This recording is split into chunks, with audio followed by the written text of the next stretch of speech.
இது யார் இந்த விரண்மிண்ட நாயனார் அப்படின்னு சொல்லி பார்த்தோம்னா, இந்த நாயன்மார்களிலே 63வது நாயன்மாராக இவருடைய பெயரை சொல்கிறார்கள். இவர் யார் அப்படின்னு சொல்லி பார்த்தோம்னா, முரட்டு பக்திக்கு, அதாவது ரொம்ப ஒரு முரட்டுத்தனமான பக்தின்னு சொல்லுவா இல்லையா, அதற்கு உதாரணமாக இந்த விரண்மிண்ட நாயனாரையே சொல்கிறார்கள். அதுவும் இந்த சிவனுக்கு தொண்டு செய்யக்கூடிய அந்த சிவ தொண்டர்கள் மேல், அந்த அடியவர்கள் மேல் மிகுந்த பக்தியும் மரியாதையும் உடையவர் தான் இந்த விரண்மிண்ட நாயனாராம். ஒரு முறை இவர் திருவாரூர் கோவில்ல உட்காந்து பேசிகிட்டே இருக்கார், நிறைய சிவனடியார்களோட உட்காந்து பேசிட்டு இருக்கார். அந்த நேரத்திலே சுந்தரமூர்த்தி நாயனார் அவசரமா கோவிலுக்குள்ள போறாராம்.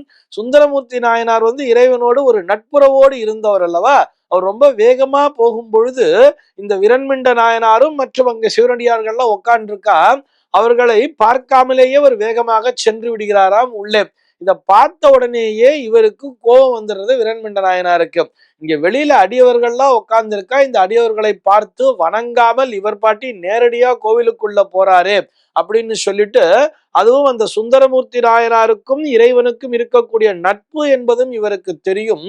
எப்பொழுது இந்த சுந்தரமூர்த்தி நாயனார் அடியவர்களை மதிக்கவில்லையோ, அதிலிருந்து நான் என்ன பண்ண போறேன்னா, இந்த சுந்தரமூர்த்தி நாயனாரையும் சரி, அந்த தியாகேசர் இருக்கிறார் இல்லையா, அந்த தியாகராஜ பெருமான், அந்த தியாகேசரையும் சரி, இவர்கள் இருவரையுமே நான் சைவ சமயத்திலிருந்து ஒதுக்கி வைக்கிறேன் அப்படின்னு சொல்லிட்டு ஒதுக்கி வச்சுட்டு வேறமா கிளம்பி போயிட்டாராம். திருவாரூரை விட்டு வெளியில போயிடுறாராம் வேகமா.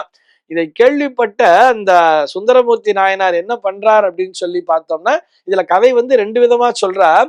சுந்தரமூர்த்தி நாயனார் தன்னுடைய தவறினை உணர்ந்து இறைவன்கிட்ட பிரார்த்தனை பண்ணும் பொழுது, இறைவனானவரே ஒரு அடியை எடுத்து கொடுத்தார் அப்படின்னு சொல்லிட்டு, அந்த தில்லை வாழ் அந்தனதம் அடியவர்கள் போற்றின்னு சொல்லிட்டு ஒரு பாடலை பாடி, அதன் பின்பு இந்த விரண்மிண்ட நாயனாருடைய அந்த மனமானது சமாதானம் அடைந்தது அப்படிங்கிற மாதிரி ஒரு கதையை சொல்லுவார்.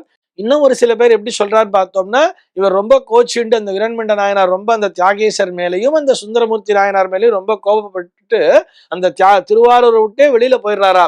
நான் திருவாரூருக்குள்ளேயே வரமாட்டேன், எந்த சிவனடியாரையும் இந்த திருவாரூருக்குள்ள போகவும் விடமாட்டேன்னு சொல்லிட்டு வெளியில போய் அந்த திருவாரூருடைய எல்லையை தாண்டி ஒரு கிராமத்துல போய் உட்கார்ந்துடுறாராம்.